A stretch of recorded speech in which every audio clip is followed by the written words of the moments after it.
여러분 안녕하십니까. 1월 15일 토요일 새벽이 됐습니다. 전우책입니다. 다시 주말이 되었습니다. 이번 대선은 나라의 운명을 결정하는 대선입니다. 제가 늘 말씀드립니다만 이 자유민주주의냐 유사사회주의냐, 헌법을 지킬 것인가 아니면 헌법을 파괴할 것인가를 결정하는 대회전인 것입니다. 그 결과는 all or nothing, 패배한다면 우리에게 미래는 없습니다. 대한민국은 기본소득이니 기본주택이니 하는 사탕발림 같은 정책으로 시작해서 끝내 배급제로 나갈지 모르겠습니다. 그렇지 않습니까? 1991년 러시아 자유주의 혁명 때 이 북한 외 지구상에서 완전히 사라진 배급제 말입니다. 지금은 친기업 정책까지 내밀지만 그건 어디까지나 눈을 가리기 위한 연막일 뿐입니다. 어제도 이재명은 경제 대통령을 내세우더군요. 그러면서도 선진국 반열이던 대한민국에서 아프리카 최빈국에서나 통할 것 같은 기본소득을 주창하는 것은 빈곤층을 자신의 편으로 만들기 위한 전략입니다. 민주당 의원들이 이를 모를 리가 없죠. 그런데 그들은 진영 논리로 똘똘 뭉쳐 있습니다. 토지이익 배당금제라는 사실상 토지이익 몰수제를 외치면서 기업이 쓸 자리는 보장할 수가 없습니다. 그런 말 바꾸기를 하면서 이재명은 윤석열을 말 바꾸기를 한다고 어제는 공격까지 하더군요. 대선판이 혼탁해지는 이유입니다.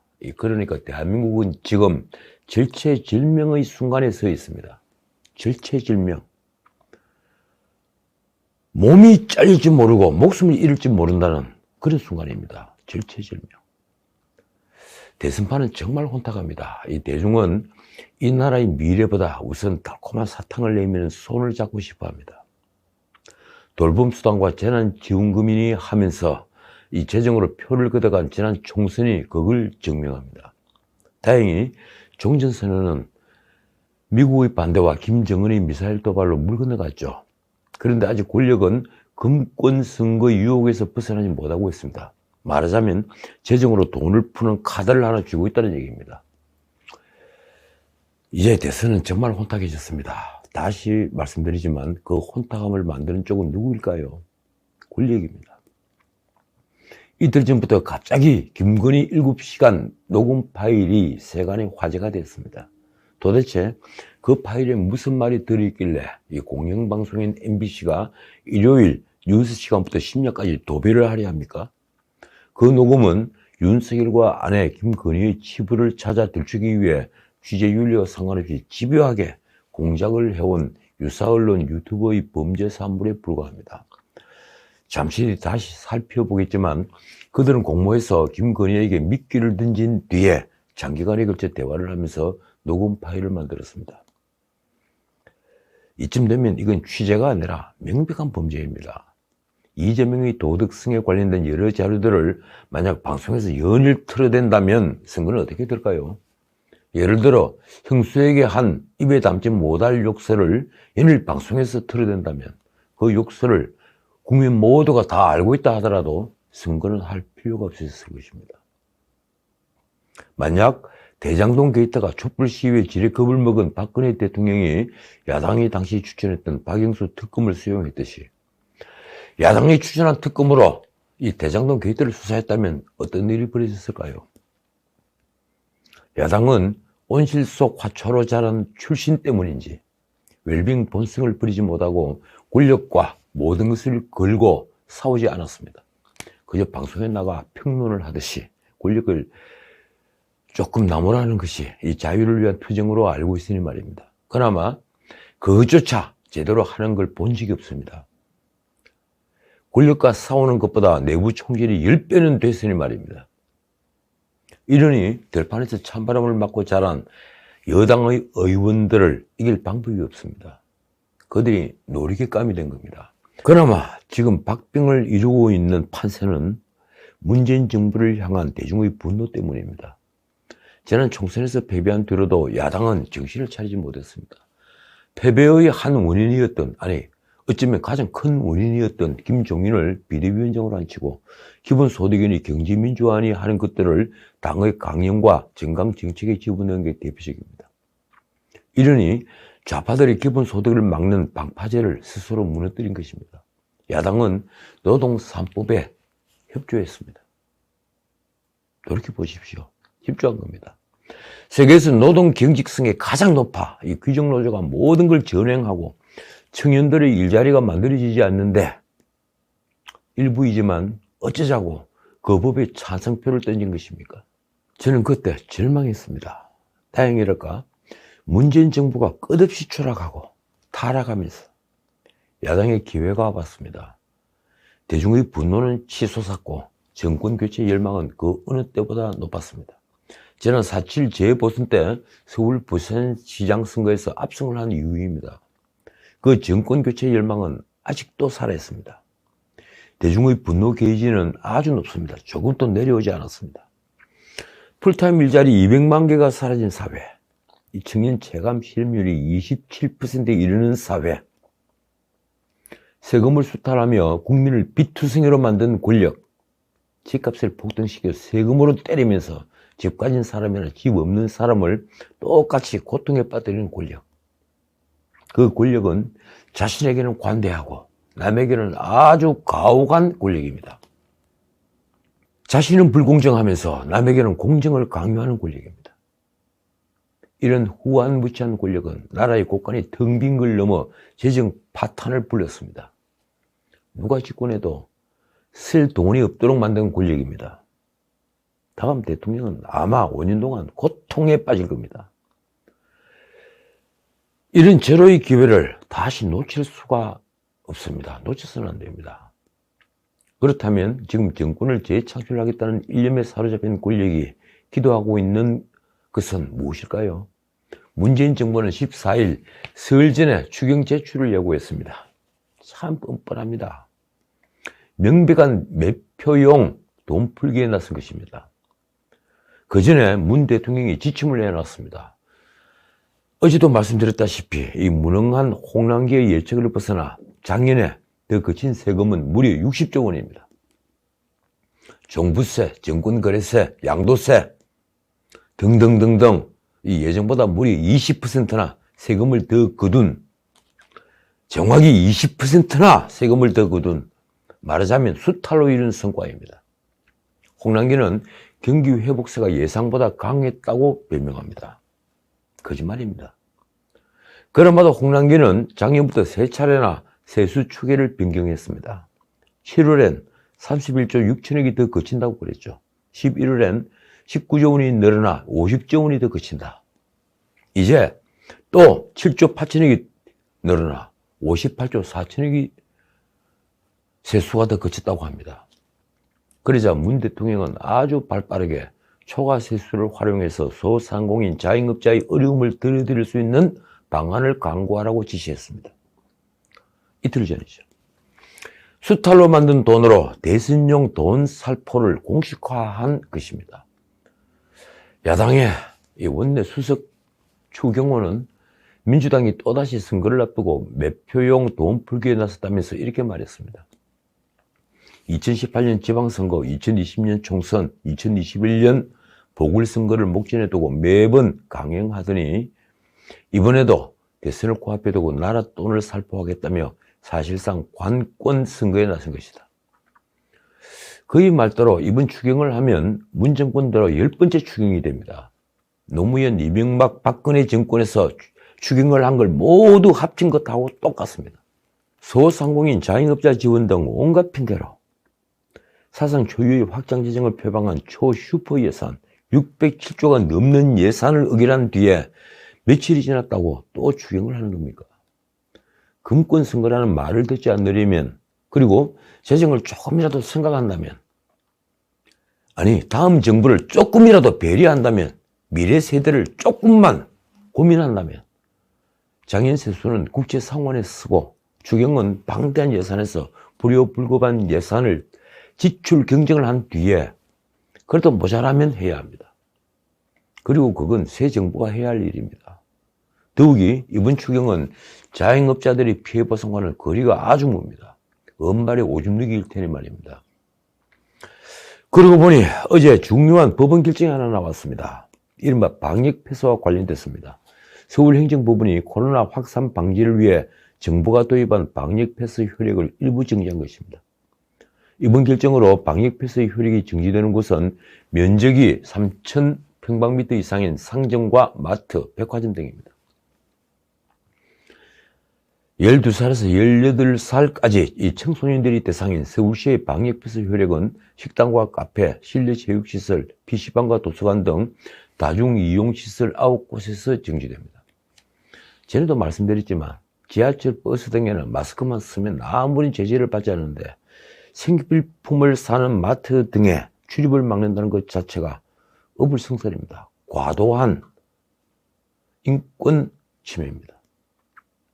윤석열 후보는 지난 10일 페이스북에 비과학적 방역 패스 철회, 9시 영업 제한 철회 이런 글을 올렸죠.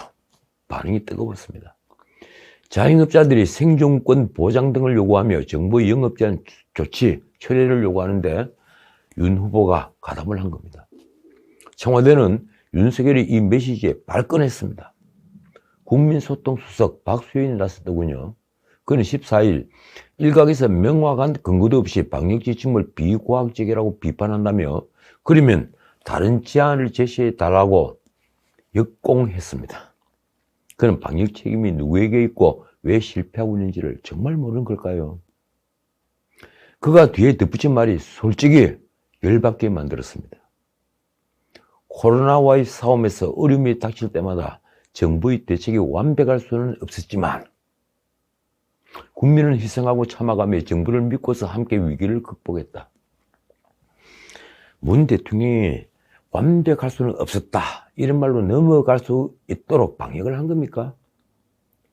그러니까 국민의 희생을 강요한 게 아니란 말입니까? 분명한 것은 국민의 희생은 문 대통령을 비롯한 권력의 잘못된 판단 때문이라는 것입니다. 자, 아까 말씀드린 대로 김건희 녹취 파일에 관련돼서 말씀드리겠습니다. 이 김건희 녹취 파일을 가진 서울의 소리 직원이 김건희 씨와 접촉할 당시에 미끼를 던졌다는 증언이 나왔습니다. 그는 서울의 소리 기자라고 하는데 이 카메라를 들고 다니는 사람이더군요. 서울의 소리는 그동안 김건희를 공격해온 정대택 등의 발언이 허위라는 보도를 한 뒤에 이를 문제 삼고 정정하라는 열린공감TV에게 김건희에게 떡밥을 주기 위한 것이니 이해를 해달라고 했다는 것입니다. 말씀드리면 이렇습니다. 서울의 소리가 이 한편인 열린공감TV가 일종의 보도를 한, 방송을 한 이 정대택 관련 내용이 이거 엉터리다. 이렇게 방송을 한 겁니다. 그래서 열린공감TV가 항의를 하니까 그건 우리가 김건희에게 떡밥을 던진 것이다. 그러니까 좀 양해를 해달라. 이렇게 말을 했다는 겁니다. 서울경제가 입수한 열린공감TV의 김건희 녹취 파일 관련 입장문이 있더군요. 이 입장문에 따르면 이모 서울의 소리 직원은 작년 7월 27일 열린공감TV가 보도한 정대택의 펜트하우스 발언이 허위라는 내용을 방송했습니다. 정대택은 부동산 문제 등을 두고 김건희 모녀와 10수년째 이 법적 싸움을 벌이고 있는 사람이죠.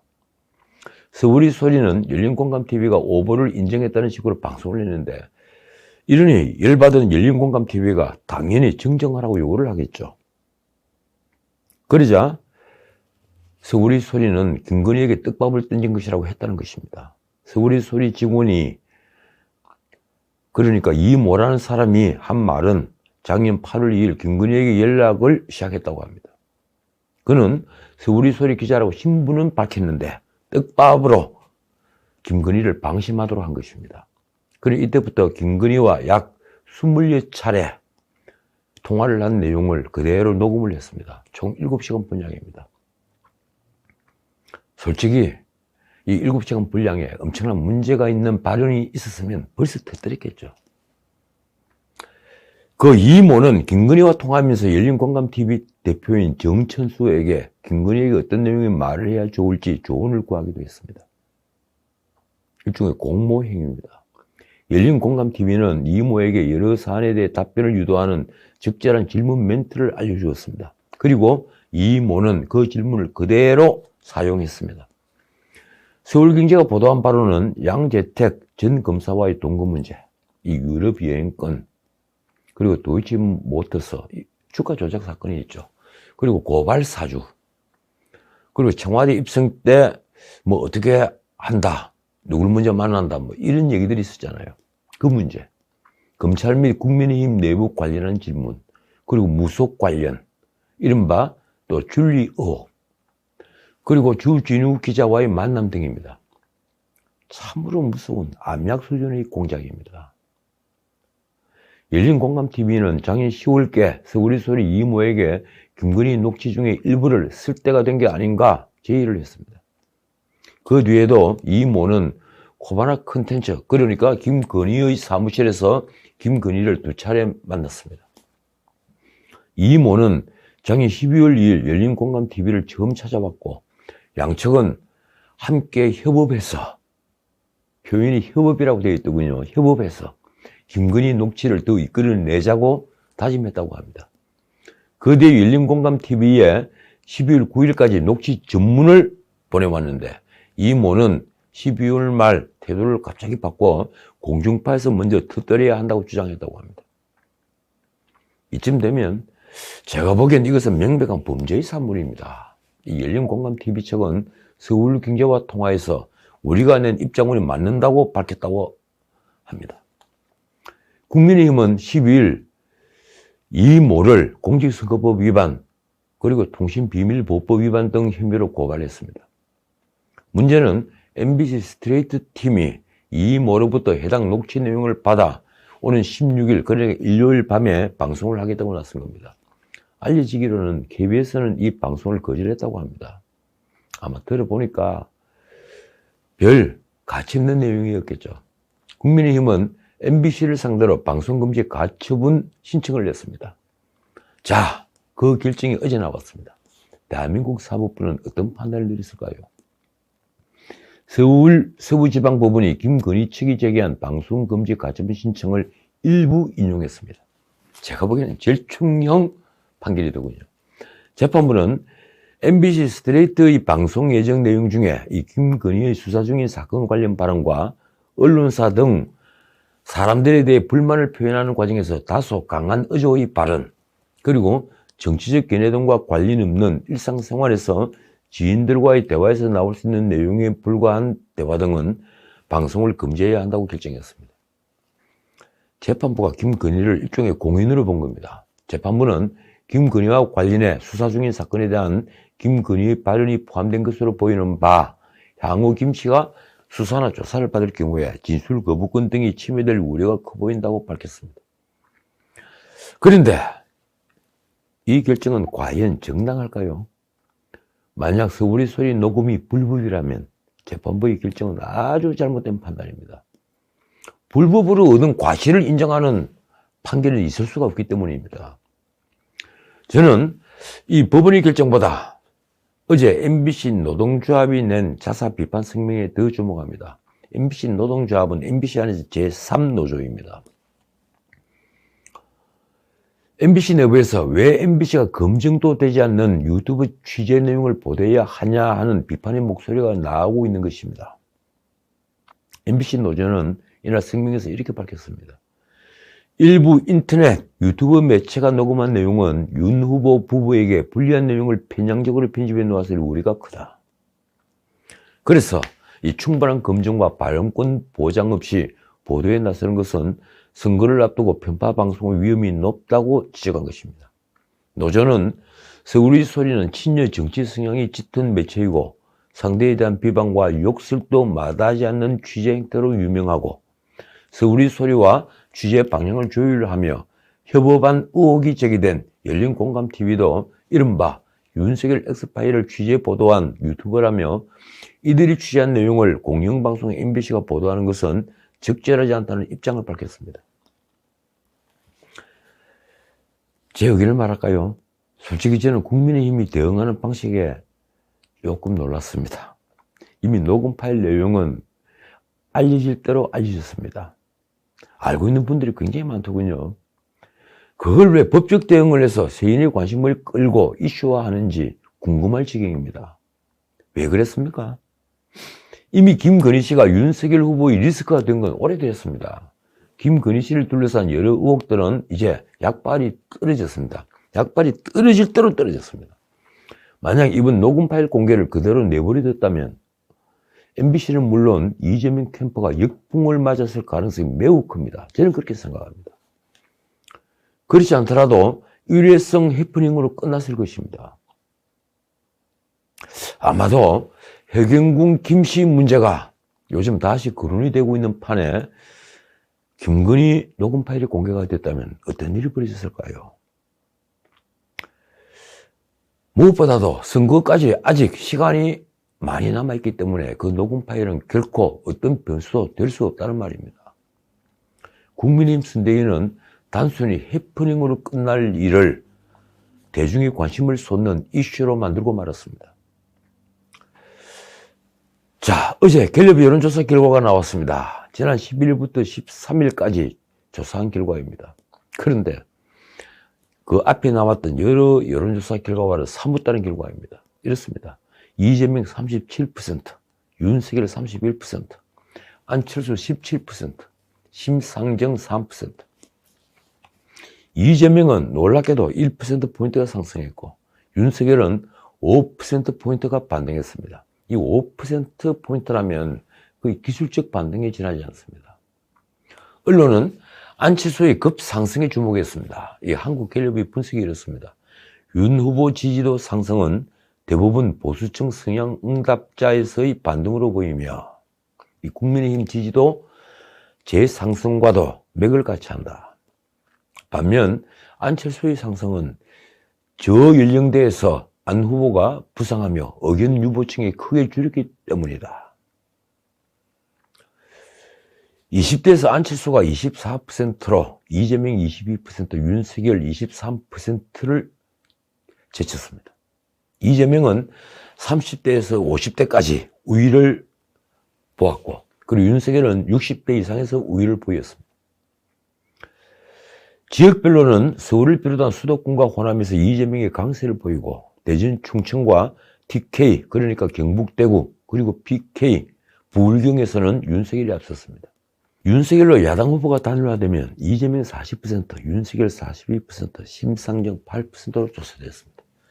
반면 안철수로 단일화되면 이재명 38%, 안철수 45%, 심상정 6%입니다.